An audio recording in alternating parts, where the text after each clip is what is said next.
Vamos a ver estos versículos clave que hemos estado viendo durante las semanas pasadas referente al libro de Jueces. Vengan conmigo a esa serie de textos. Capítulo 17, 18, capítulo 19, capítulo 21. Habló de lo mismo. En aquellos días no había rey en Israel y cada uno hacía lo que bien le parecía, ¿verdad? Obviamente la aplicación que podemos encontrar a nuestra vida y a nuestros días es de que si no hay más bien un rey en nuestra vida, nosotros vamos a estar condenados a estar haciendo lo malo, por más que querramos hacer lo bueno. A Jesús le dijeron maestro bueno, y él mismo se calificó y dijo, ¿por qué me llamas bueno? Y él aclaró y dijo, solamente hay uno bueno. El único bueno es el que puede hacer lo bueno en nosotros, y es Dios. Esta es una urgencia que tiene la iglesia. Vimos también estos otros textos bíblicos, Jueces capítulo 2, 3, 4, 6 y 10. Y ese es un condensado de todos ellos. Israel hizo lo malo ante los ojos de Jehová, sirvió a los Baales, a las imágenes de acera, y Jehová fortaleció a Eglón. A la muerte de Ahod, Israel hizo lo malo, y Jehová los entregó a Madián, y sirvió a los Baales, a Astarot, los dioses de Siria, Sidón, de Moab, de Amón, de los filisteos, y dejaron a Jehová.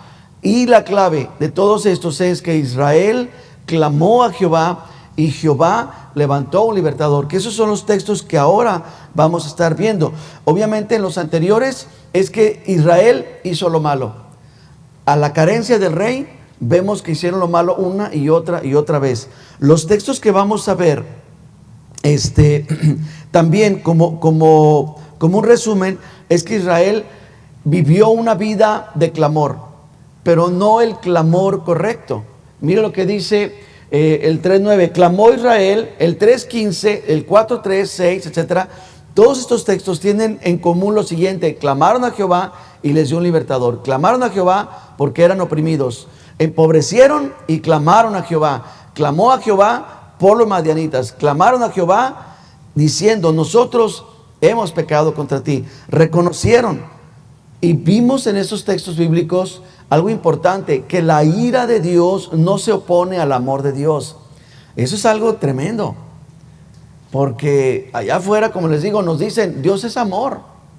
Dios nos ama tal y como somos, tal y como estamos. No exactamente. Sí, escrito está, Dios es amor, pero también está escrito que Él es justicia, que Él es fuego consumidor, que Él es santo, etc. Entonces, esa es una situación que vivió Israel en un clamor, pero no en el más grato delante de Dios. Y vamos a ver un poquito más en esta noche, pero bueno, vamos a ver los textos clave que serían en esta noche. Y aunque estos no son las citas que vamos a ver en esta noche, pero sí queremos continuar con estos. Los textos clave que vamos a ver en ese momento es que ahora habla de ser librados, de cómo Dios actuaba ante esto. Dame el que sigue. Jueces 2.18. Cuando Jehová le levantaba jueces, estaba con el juez y los libraba de los enemigos todo el tiempo de aquel juez, porque Jehová era movido a misericordia. El siguiente texto lo vuelve a decir también. Los israelitas pidieron al Señor que los librara de los madianitas. Siguiente texto dice, los israelitas le dijeron, ya que tú nos has librado del poder de los madianitas, queremos que tú y tus descendientes nos gobiernen. El otro texto también lo dice, mi padre arriesgó su vida por ustedes cuando peleó para librarlos del poder de los madianitas. Jueces insiste todavía en esta palabra diciendo, tendrás un hijo al que no se le cortará cabello, porque será consagrado a Dios como nazareo. Desde antes de nacer va a hacer esto. Y para que sea él quien comience a librar a los israelitas. El siguiente texto dice, se levantó para librar, fíjese, a Israel, Tolá, hijo de Fuá. Ya llevamos muchas personas que se han levantado para librar. Pero lo tremendo es cuando Dios utiliza la palabra que ellos han estado pidiendo tanto, líbranos, líbranos, líbranos. Ahora Dios la utiliza y mire de qué manera. Luego ustedes me abandonaron, empezaron a adorar a dioses extraños. Por eso ahora soy yo quien no los quiere librar. ¡Qué tremendo! Ellos clamaron muchísimas veces por ser librados. La próxima semana vamos a hacer un condensado de todo eso que estamos viendo y vamos a ver la diferencia de textos bíblicos. Es decir, ¿Cuántos textos bíblicos hablan de este tema o de este otro tema que hemos estado viendo? Pero ahorita lo que podemos ver es que Dios les dice, hasta aquí. Ahora, ¿qué pasa? Si nosotros no somos cuidadosos, vamos a decir muy equivocadamente, no, pues Dios perdió, Dios se cansó.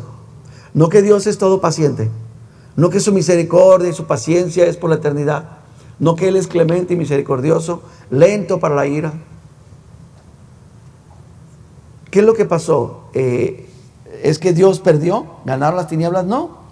Es de que Dios tiene que seguir avanzando, porque Él tiene un proyecto, porque Él ha propuesto, en las dispensaciones que Él tiene, ha propuesto etapas. Y aquí, en esta parte, es cuando está a punto de concluir el periodo de los jueces, donde ahora Israel pediría a un rey. Pero lo vamos a ver más adelante. Recapitulemos para que estemos en contexto antes de entrar de lleno. La última clase vimos la forma cíclica del pecado. Vimos que el pecado nos agarra, nos amarra y nos encierra en un círculo vicioso. Vemos que no es una cuestión de una maldición generacional, sino de un mal trabajo en mi generación. Esta mujer que me llamaba y que pedía consejería, me comentaba que su hijo quedó preso en una situación muy difícil, en una relación sentimental, pues nada cristiana, donde está de por medio la fornicación, donde la otra persona no tiene temor de Dios, no conoce a Dios. Y una palabra que tuvo que ser un poquito fuerte, pero muy clara, es que poniendo a las dos personas, poniéndolo a él, al Hijo de Dios, a aquel que es cristiano, pero que se ha apartado, y poniendo a esta persona que ahora no es cristiana, no tiene temor de Dios, que está metida en drogas, y es una situación bien difícil. La verdad es de que poniendo en balance desde el ángulo, usando un filtro espiritual, por dar a entender la idea, esta persona es una persona débil espiritualmente, y esta persona es una persona mucho más fuerte espiritualmente que él. Ahora, ¿eso quiere decir que es más espiritual? No, sino que las tinieblas son tan fuertes en ella que lo cautiva, que lo domina. ¿Por qué? Porque él no toma fuerza en la palabra, no toma la fuerza espiritual en la oración. Ha dejado de recibir esa fortaleza de parte del Señor, y ella se fortalece en las drogas, en la fornicación, en el adulterio, en un montón de cosas, y todo eso fortalece espiritualmente a la persona, pero no para bien, ustedes lo saben, sino lo fortalece en las tinieblas. Y vamos a ver un poquito más de eso. Vimos también la semana antepasada la persona y el papel del juez. Era escogido por Dios para gobernar espiritual, política y militarmente. También la persona, el papel del juez era que lo salvaría de sus enemigos, peleando contra los enemigos y enseñándoles contra los ídolos. No al revés, ¿verdad? También algo que el juez hacía era mostrar la manifestación física de la gracia y la misericordia de Dios. Vimos también un punto que es donde nos quedamos, y esta noche lo vamos a profundizar más. Vimos quién es el que vende y quién es el que redime. Y estamos hablando del mismo ser, y este es Dios. Bueno, vamos a entrar de lleno. Vamos a ver lo que fue la hora de la prueba. Y esto nos va a ayudar, mis hermanos, porque todos nosotros vamos a vivir horas de prueba. Vamos a ser probados.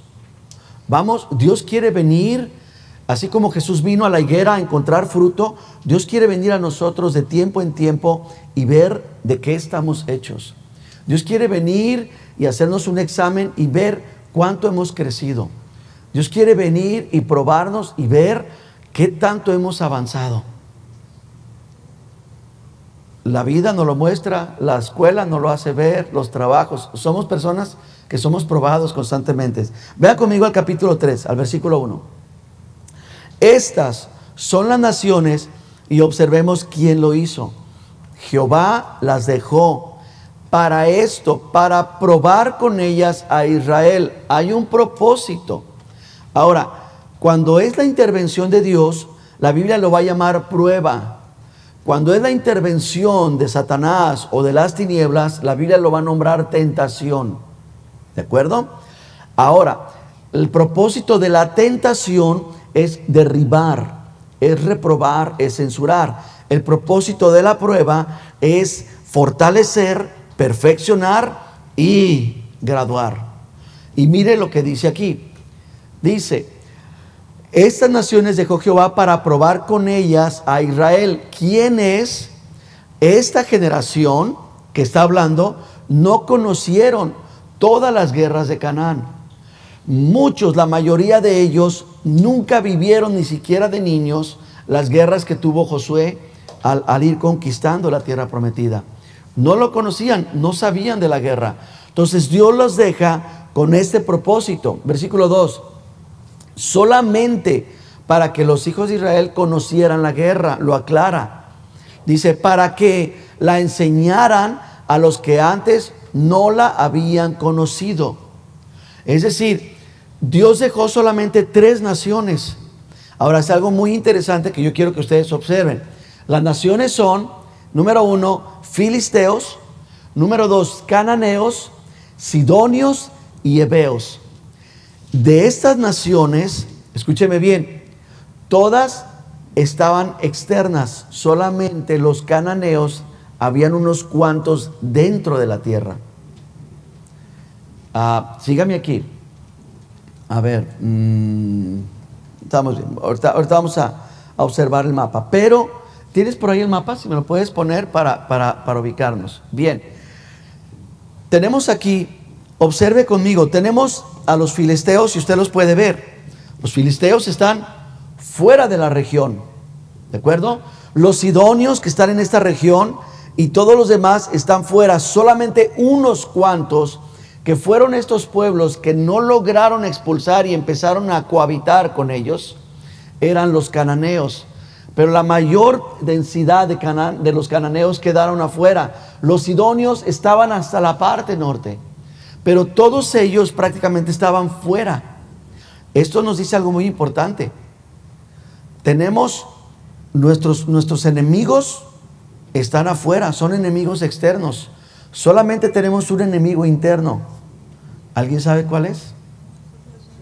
Nuestra carne, nosotros mismos. Entonces usted puede ver una figura aquí muy impresionante de cómo nuestros 3 enemigos que menciona la Biblia, el mundo, Satanás, son externos, pero la carne es un enemigo interno y se tienen que pelear de diferente manera.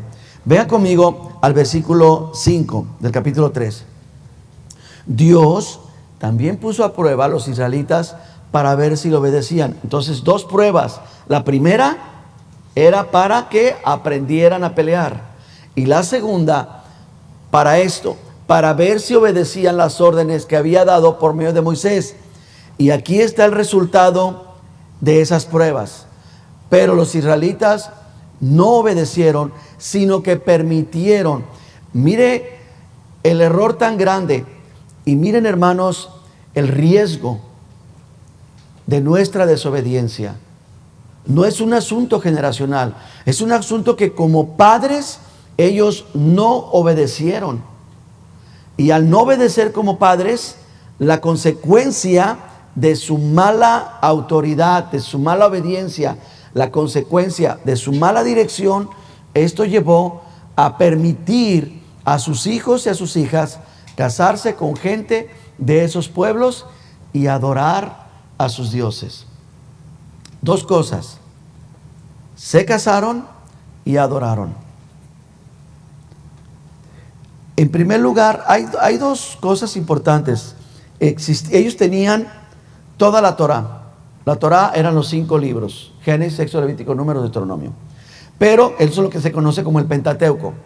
Pero ellos tenían algo más práctico, hermanos, porque la Torá era enorme, pero tenían algo muy básico. ¿Y saben qué era? El decálogo.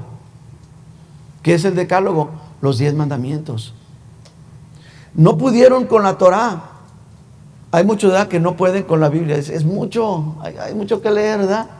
Bueno, hay cosas más básicas. Jesús resumió toda la ley y todos los profetas en 2 mandamientos. Pero ellos no quisieron, no le pusieron atención. Ahora, ¿qué va a pasar a un pueblo que no le pone atención a las instrucciones del Señor. Ahí está la respuesta. Entonces, ¿qué nos pasa a nosotros? ¿Qué nos puede pasar si no ponemos atención a la instrucción del Señor? Lo vamos a ver ahorita. Ok, dice que dos cosas. Se casaron y adoraron a sus dioses. Ese asunto de se casaron, a mí me llama la atención porque algunos jóvenes, y eso pasa en todas las iglesias, eso lo tengo más que comprobado. Viene un joven y dice, aquí no hay jovencitas, no hay muchachas para mí. Déjame ir a otra iglesia. O bueno, déjame hago la novia de la escuela, porque aquí están las mismas de siempre. ¿De qué se ríen? ¿Han escuchado eso? ¿Observan? ¿Qué es lo que pasó? Los israelitas vieron a las israelitas y dijeron, fuchi. Vieron mujeres exóticas con ropa diferente, con ropa más recortada, con collares. El israelita no tenía la costumbre de pintarse, no lo hacían. Vieron a estas mujeres, hombre, ¿verdad? Con unas pestañas así que les costaba trabajo abrir los ojos. Cuando le hacían así, lo refrescaban a uno, ¿verdad? No sé. ¿Qué es lo que vieron? Vieron mujeres exóticas, exuberantes, diferentes. Ay, mira, habla el español diferente. Me gusta su acento, ¿verdad? Hay quienes les gusta el acento argentino, el acento colombiano, el acento mexicano, ¿verdad? Habla diferente, pero acá hablamos lo mismo, ¿verdad? Hay quienes les gusta la comida diferente, ¿verdad? Ay, mira, cocina diferente. Yo ya estoy enfadado de tacos y tacos y más tacos. ¿Qué sé yo? Pero vieron diferentes y les llamó la atención lo diferente. Ahora, el otro problema es que vieron a sus dioses. ¿Cómo te llamas? No, pues me llamo hija de la luna. Ok. Oye, ¿y cómo es tu Dios? Mi Dios es buenísimo, porque mi Dios me deja hacer lo que yo quiero. Mi Dios es todo amor y no me condena nada. Me da la libertad. ¿En serio ese es tu Dios? Sí, ¿y el tuyo? No, me mandó 10 órdenes que no. ¿Será que yo puedo creer en tu Dios? Sí, mi Dios te va a recibir con los brazos abiertos.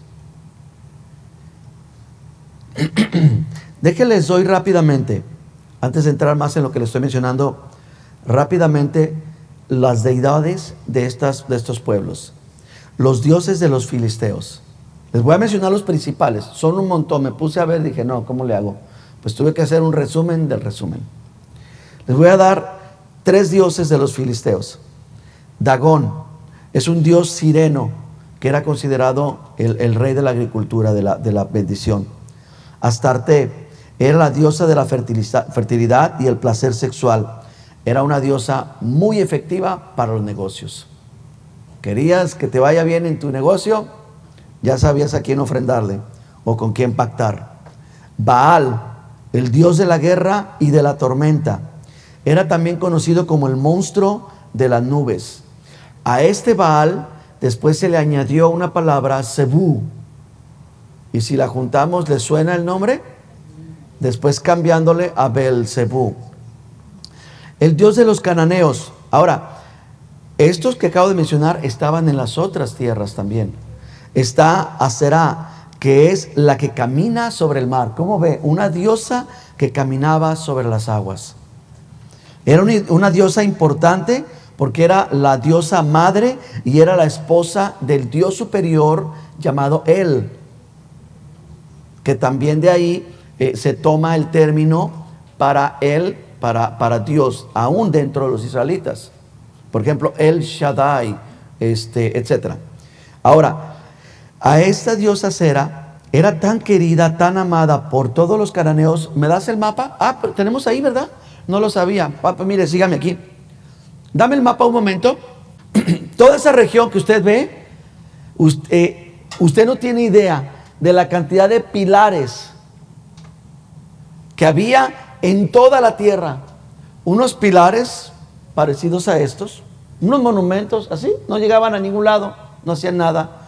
Y todos estos eran los lugares donde podía ser adorada esta diosa. Era de la más querida de todos los dioses. ¿De acuerdo? Ahora sí sígueme dando el anterior. Acera, la que camina sobre el mar, era esposa del dios superior El. Los pilares de madera que estaban levantados en su honor eran tantos que se mencionan muchas veces en el Antiguo Testamento, y ahorita vamos a ver un poquito más de eso. La siguiente era Astronoe, era diosa de la mala suerte. Moloch, dios del sol, demandante de los infantes. Era Mot, que era el dios de la muerte, y obviamente, como los filisteos tenían a Dagán y a Baal, que también se utilizaba como nombre Dagón. Vamos a ver a los sidonios. Los dioses de los sidonios era El, era el dios creador cananeo, y después también tenían a Melkart, que era el dios desconocido. ¿Recuerdan cómo siglos después va a venir el apóstol Pablo a la ciudad de Grecia y va a decir, quiero hablarles del Dios desconocido? Casi todas estas religiones siempre guardaban un lugar para un Dios desconocido. Vea qué tan antiguo era esto. Este era Melkart y lo llamaban el Dios desconocido. Tenían, obviamente ya lo he mencionado, a Baal, a Jam, a Nat, a Legin, a Mut, y también tenían ellos a Astarte. Esos eran los pueblos con sus deidades. Israel tenía solamente un solo Dios. A Israel ya se le había dicho lo que conocen los judíos como el Shema, ¿verdad? Que es: oye Israel, el Señor tu Dios, uno es. Ahora, ¿con qué propósito Dios los dejó? Lo acabamos de leer. Número uno, para que conocieran la guerra, para que supieran de lo que es la batalla, la lucha. Pero número dos, para probar la obediencia.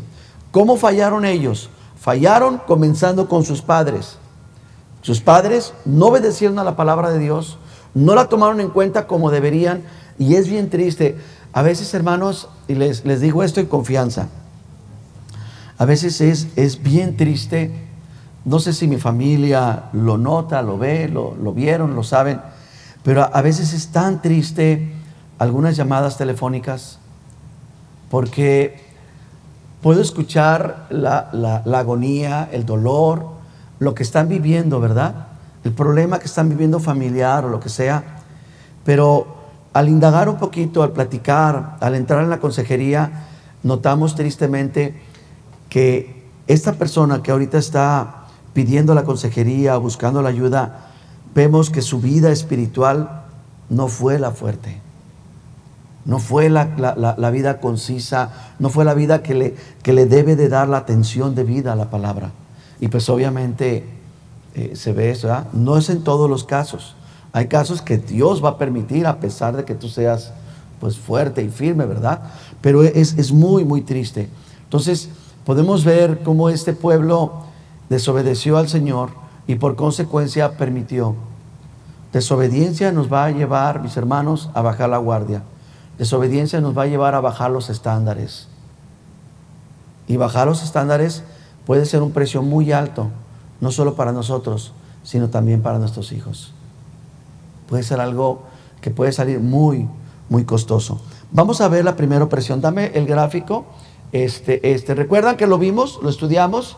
Entonces vamos a trabajar en la primera opresión.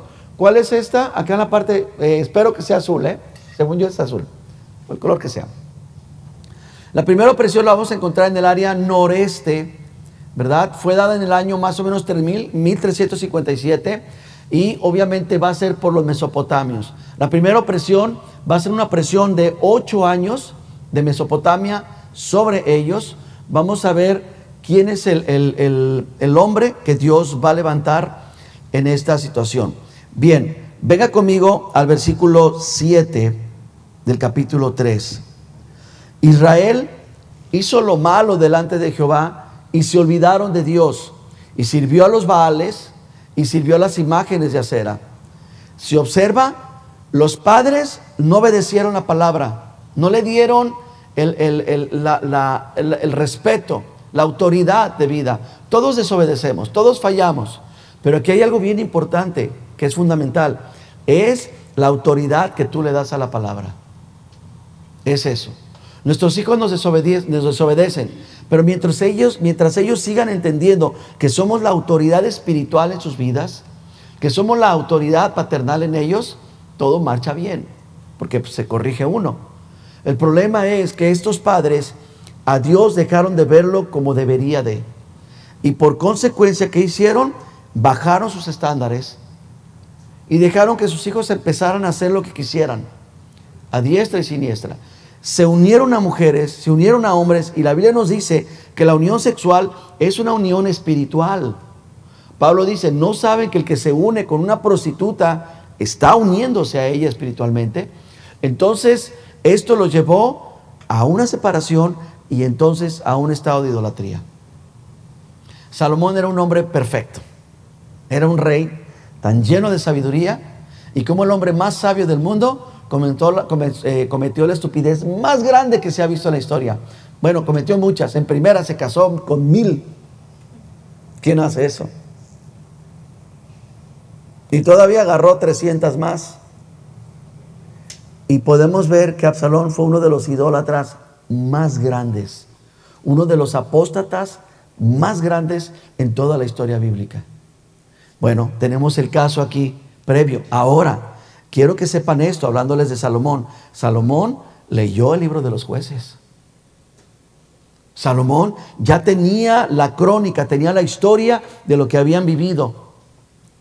Salomón estaba consciente de esto, de lo que era enredarse con vidas, con mujeres, en este caso, en el caso de él, con mujeres que no temían a Dios. ¿Qué iba a pasar con ellos? Los iban a inclinar a sus dioses. Israel hizo lo malo, se olvidaron de Dios, sirvió a los Baales, a las imágenes de acera. Ahora, ¿recuerdan que dijimos? Imagínense, imágenes por todos lados. Así como nosotros tenemos postes de luz, ellos tenían postes de idolatría. Y dice que no solamente hicieron eso, sino que lograron encender la ira de Jehová. Y eso es aquí donde nos vamos a centrar hasta donde el tiempo nos lo permita. Se encendió la ira de Jehová contra Israel e hizo esto. Los vendió. Y no solamente los vendió a un personaje clave. Su nombre era Cusán Risataim. Él era el rey de Mesopotamia y dice que le sirvieron 8 años. Ahora, les digo, no es un tema fácil porque normalmente siempre todos lo que queremos, todos estamos dados a defender lo nuestro, ¿sí o no? Uy, que no me hablen más de mis hijos porque yo los defiendo. Que no hablen más de mi Dios porque entonces también. Y somos dados a querer a justificar a Dios. Pero sabe, no necesitamos justificar a Dios. Él es Dios. Y este asunto de la venta es un asunto complicado. ¿Tengo toda su atención? ¿Sí? Ok, por favor, descríbeme lo que es vender según la palabra hebrea. La palabra hebrea que se utiliza es makar y significa literalmente vender. Ahora, en diferentes aspectos. Como mercadería, es decir, yo te puedo macar mi iPad. ¿Ok? También vender una hija que se da en matrimonio. Esto es dando la dote. Tú me das tanto de animales o de tierras y yo te doy a mi hija. También vender se daba en la esclavitud. ¿Me estás siguiendo? Figuradamente era rendirse y someterse. ¿No olvida las descripciones?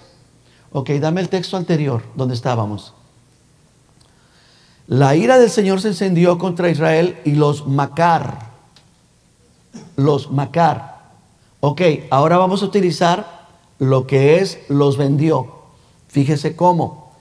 La ira de Dios se encendió y los entregó como esclavos. O los vendió para que se casaran. O los vendió como mercadería. ¿Cuál de estas tres cree que encaja de acuerdo al contexto? Esclavos. Perfecto. ¿Por qué Dios los vende como esclavos? Ahorita va a ver por qué. No pierda de objetivo. Nuestro Dios es justicia y siempre Dios va a buscar balance, justicia en las cosas. Bien, una pregunta. ¿Será que Dios macar a su pueblo? Lo hizo allí. Pero ¿qué pasa en este nuevo pacto? ¿Qué pasa ahora con nosotros que somos la iglesia, que somos de Cristo? ¿Qué pasa con nuestros días? Vamos a recorrer rápidamente estos textos bíblicos, ¿ok? Vean conmigo Isaías 43, 3. Yo Jehová, Dios tuyo, el Santo de Israel, soy tu Salvador.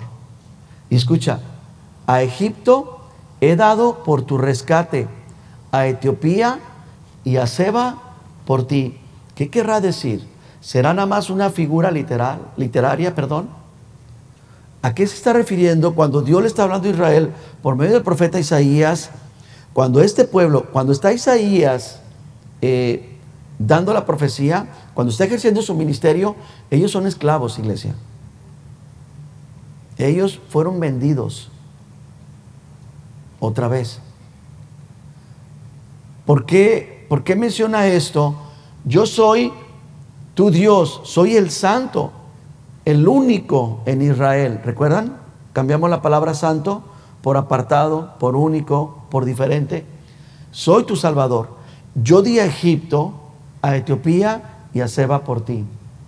¿A qué se referiría esa cosa? Vamos a Mateo capítulo 4. Le llevó el diablo a Jesús a un monte muy alto y le mostró todos los reinos del mundo y la gloria de ellos, y le dijo: todo esto te daré si postrado me adorares. Vemos aquí esta escena donde Satanás, obviamente es un sentido figurado, no existe ningún monte que pueda mostrar toda la curvatura ni todos los reinos, pero estamos viendo que él está diciendo: todo esto yo te doy, yo no puedo dar lo que no es mío.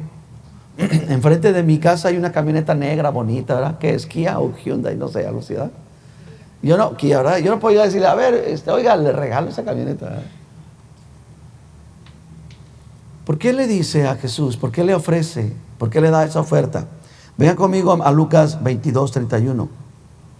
El Señor le dijo: Simón, Simón, Satanás los pidió a todos, no nada más a él.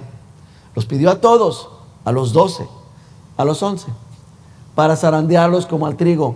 Pero yo he rogado por ti para que tu fe no falte. Ahora, ¿qué quiere decir con que Satanás pidió a estos hombres? No sus almas, pero para zarandearlos. Ahora venga conmigo a Juan 14. Viene el príncipe de este mundo. ¿Viene quién? El príncipe. Y nada tiene en mí. Ahora vean conmigo a Corintios 5:3. Yo, como ausente en el cuerpo, pero presente en espíritu, como presente he juzgado al que tal cosa ha hecho. En el nombre de nuestro Señor Jesucristo, reunidos ustedes y mi espíritu, con el poder de nuestro Señor Jesucristo, el tal sea entregado a Satanás para la destrucción de la carne, a fin de que el espíritu sea salvo para el día del Señor. ¿A qué se refiere todos estos textos bíblicos? Uno más. Y entramos un poquito ahora sí en esto. ¿Dame el que sigue? ¿No debías tú tener misericordia de tu consiervo como yo tuve misericordia de ti? Jesús está contando una parábola. Y esta parábola que nos está mencionando es referente a un rey que llama a uno que le tiene una deuda impagable. Está a punto de echarlo a la cárcel, pero le ruega, le pide misericordia, es movido, le perdona la deuda y lo deja ir. Se encuentra a otro, al siervo del siervo, que también tenía una deuda y no le quiso perdonar la deuda. Al contrario, él sí tomó a este hombre y lo metió a la cárcel. Entonces el rey se entera y manda a llamar. Esa es la parábola, la recuerdan perfectamente. Y ya está mencionando la conclusión. Tú debiste de tener misericordia de tu consiervo como yo de ti.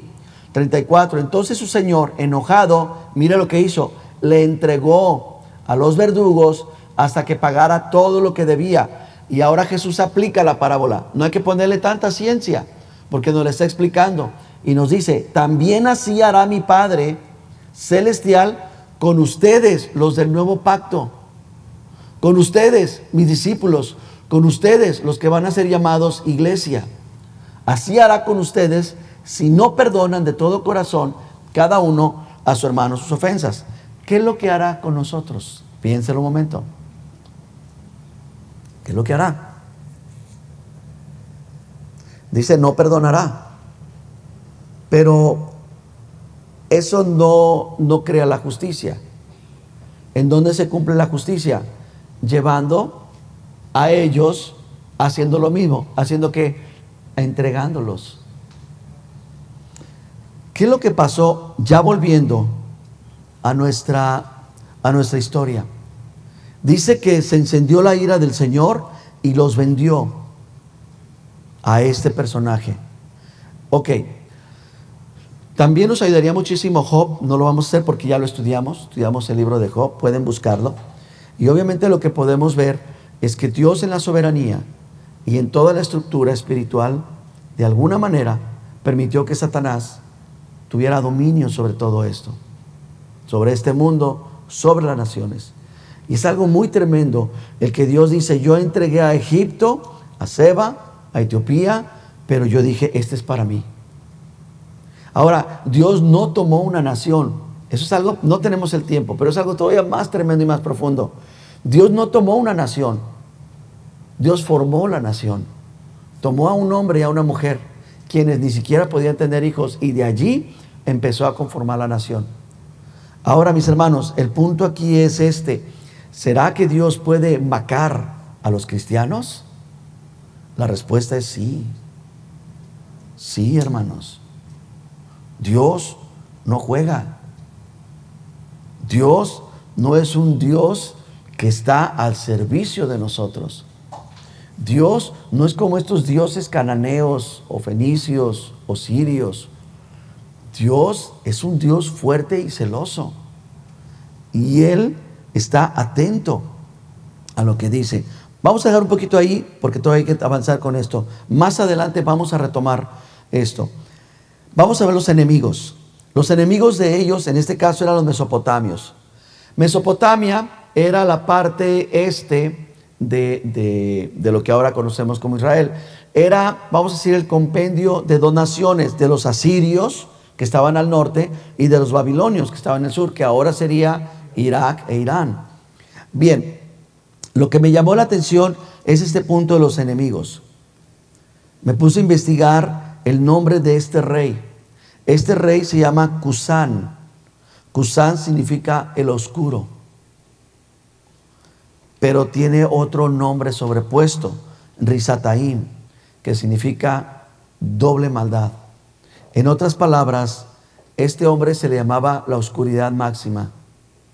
Ahora, si tomamos el texto que estamos viendo, y cuando dice que él los vendió a Cusán Risataim, quiere decir que Dios los entregó a la oscuridad máxima. Alguien podría decir, ¿qué clase de Dios es el que tenemos?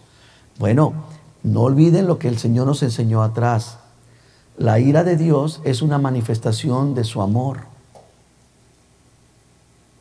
Porque te amo, te doy todo lo que tengo en bendición, pero también puedo ser duro contigo. Vamos a ver cómo opera un poquito más este tema de los enemigos. Venga conmigo a Daniel 10:12. Daniel, no temas, porque desde el primer día que dispusiste tu corazón a entender y a humillarte en la presencia de Dios, fueron oídas tus palabras, y a causa de tus palabras he venido. Mas el príncipe, fíjese, del reino de Persia se me opuso por 21 días. Ahora sígame aquí tantito. Habla del príncipe de Persia, y no es el de la película, el famoso. La escritura dice que en el desierto se levantó el ángel del Señor y en una sola noche mató a más de 20,000 mortales, a más de 100,000 creo inclusive. Un ángel tiene una fuerza impresionante. Y aquí nos está diciendo este ángel, que bueno, es un arcángel, de hecho, si no me equivoco es Gabriel, está diciendo que un príncipe se le opuso y lo resistió. ¿Se estará refiriendo al hombre? No, se está refiriendo al principado que está gobernando que está dirigiendo, que ha tomado control y dominio sobre el mortal. Entonces, cuando él está diciendo, el príncipe del reino de Persia se me opuso durante 21 días, vino Miguel, uno de los principales príncipes, y vino para ayudarme, y quedé allí con los reyes de Persia. Y ya le empieza a dar el llamado. Daniel ya lleva 21 días probando puras verduras, y bueno, ahora lo hacen el ayuno de Daniel y la dieta y todo ese rollo. Está bien. Pero podemos ver que desde el primer día su oración era contestada, pero hubo una oposición, y no fue por la frontera, no fue por aduana o migración, fue en los lugares celestiales. Entonces vemos que aún los seres celestiales, los seres de luz, tienen oposición por las tinieblas que están rodeando la tierra. Tenemos, recuerden, ya lo estudiamos, está el reino de Dios y el reino de los cielos. El reino de Dios no sufre violencia, pero el reino de los cielos sí. ¿Sí lo tenemos claro eso? Ok, perfecto. Entonces, está diciendo que pasó lo siguiente. Vete conmigo al versículo 20. Ahora tengo que volver para pelear contra el príncipe de Persia. Y al terminar con él, me voy a aventar un round con el príncipe de Grecia. Hay una lucha espiritual en esos términos que nosotros ni nos podemos dar idea. Y les voy a decir una cosa, la Biblia nos tiene muy franqueado, muy bordeado los límites de poder descubrir todo esto. Meternos, especular y hacer lo que otros han hecho no tiene ningún propósito más de lo que el Señor nos puede dar. Pero lo que sí podemos ver es que tenemos fuerzas que están operando y que están actuando por encima de los gobiernos. Hay quienes quieren descubrir a los Illuminati. Ya tenemos los que están encima de los Illuminati o de quien sea, que son los principados. De hecho, ahorita nos lo va a decir Efesios. Pero hazme un favor, no estén platicando, hazme un favor, dame por favor el otro gráfico, el que te mandé una foto. Yo quiero que vean esto que es importante, ese mero. Mire, a ver si alcanza usted a verlo. Ya hemos estudiado también este gráfico. De hecho, si quieren, después pueden verlo detrás de esa persiana. Ahí está, lo pueden ver. Yo quiero que observen esto. Aquí estamos en Abraham, estamos en el año 2000 antes de Cristo. ¿De acuerdo? Ya vimos todo esto. Toda esta línea, este color que ustedes pueden ver, es la línea de Sem. ¿De acuerdo? Acá tenemos a Cam y acá tenemos a Jafet.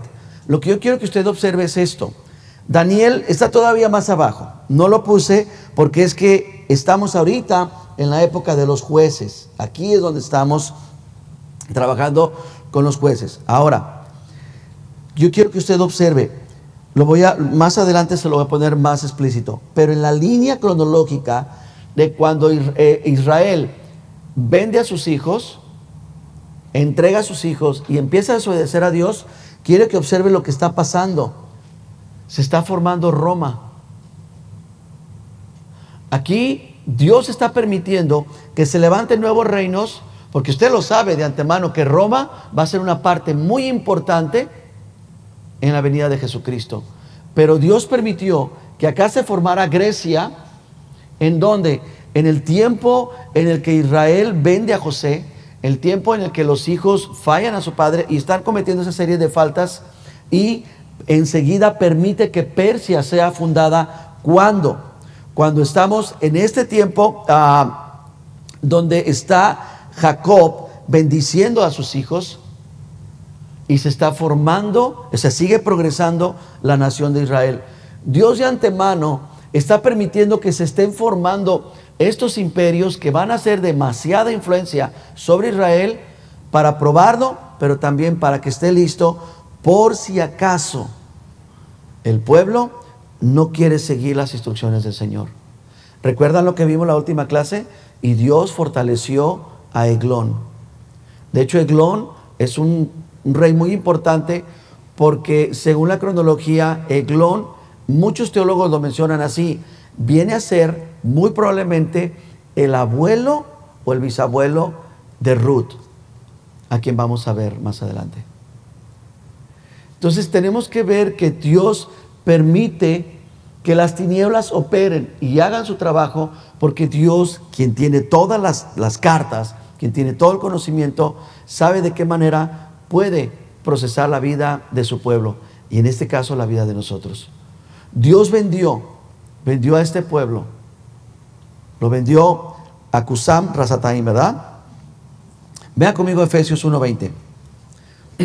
La fuerza que operó en Cristo, resucitándole de los muertos y sentándole a su diestra en los lugares celestiales, sobre todo principado, y aquí empieza a describir esos niveles celestiales, pero que ahora muchos de ellos están en las tinieblas.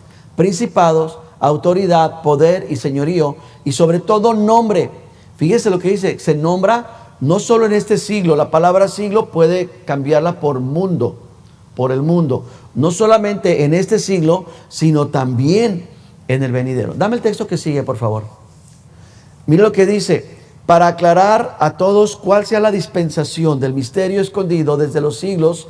Y eso está hablando ahorita de la iglesia, que creó todas las cosas, para que la multiforme sabiduría de Dios sea ahora dada a conocer por medio de la iglesia.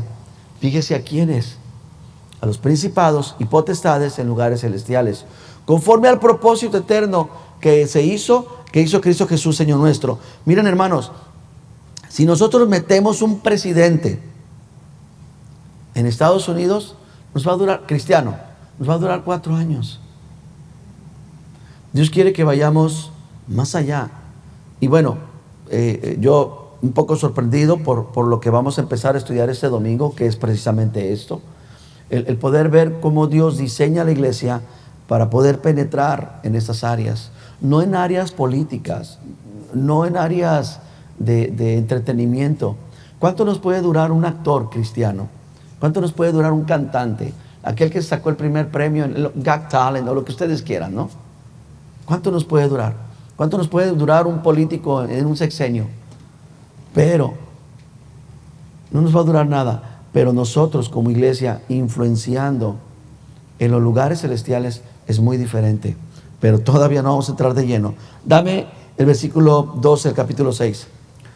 Porque no tenemos lucha contra carne y sangre, sino contra principados, potestades, gobernadores de las tinieblas de este siglo, contra huestes espirituales de maldad en las regiones celestes. Por tanto, tomen toda la armadura de Dios para que puedan resistir el día malo, habiendo acabado todo.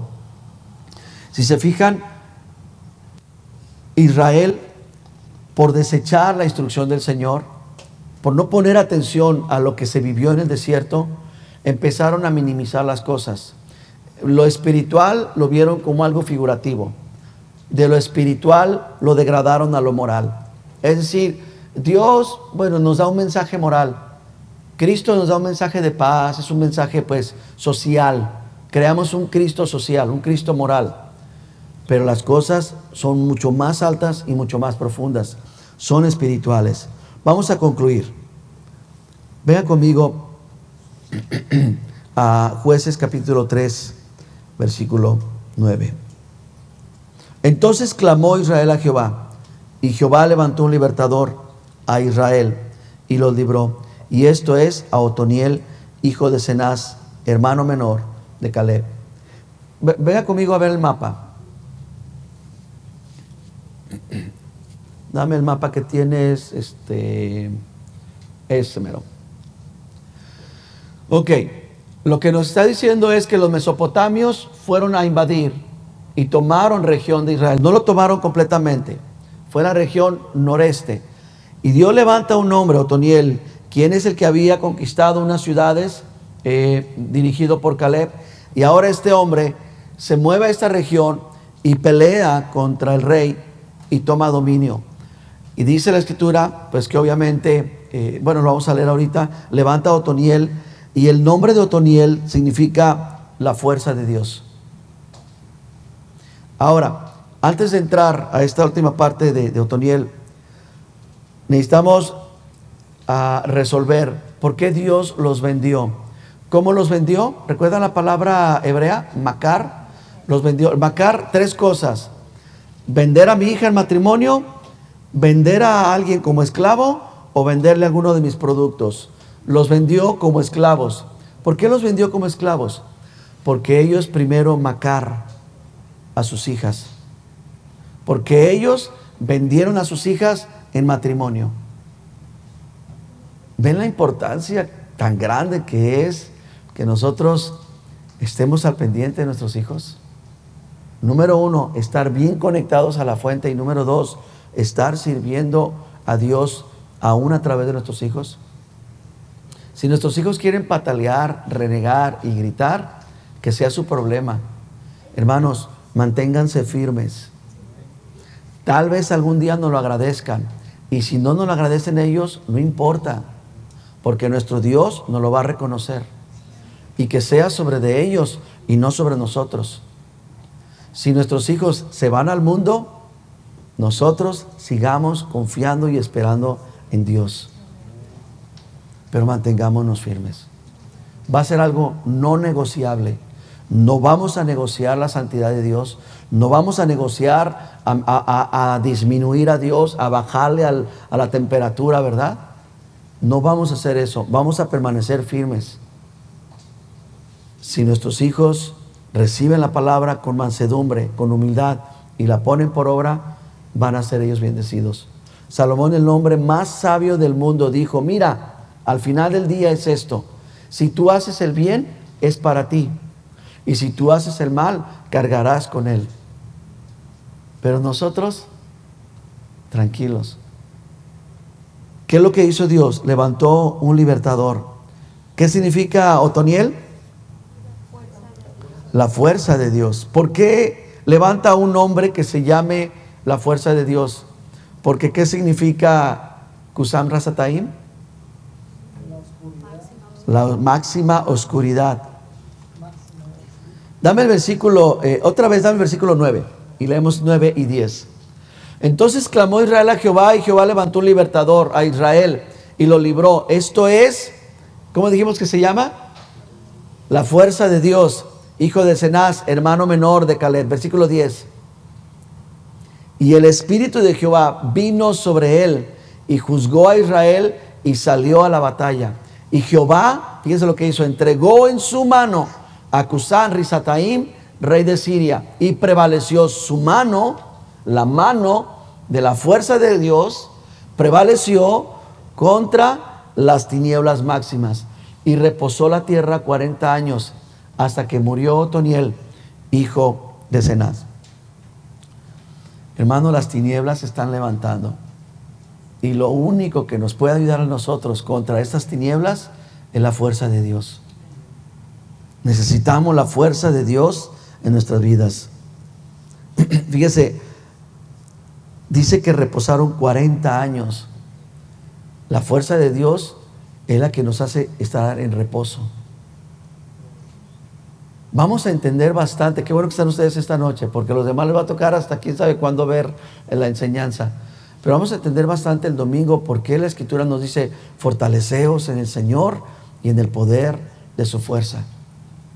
Necesitamos la fuerza de Dios. No necesitamos fortalecernos con palabras motivacionales. Yo podría agarrar algo o podría traer gente que les hable y que los motive y los saque bien prendidos y bien encendidos. Casi siempre yo los saco durmiéndose de aquí. No importa, hermanos. ¿Sabe por qué?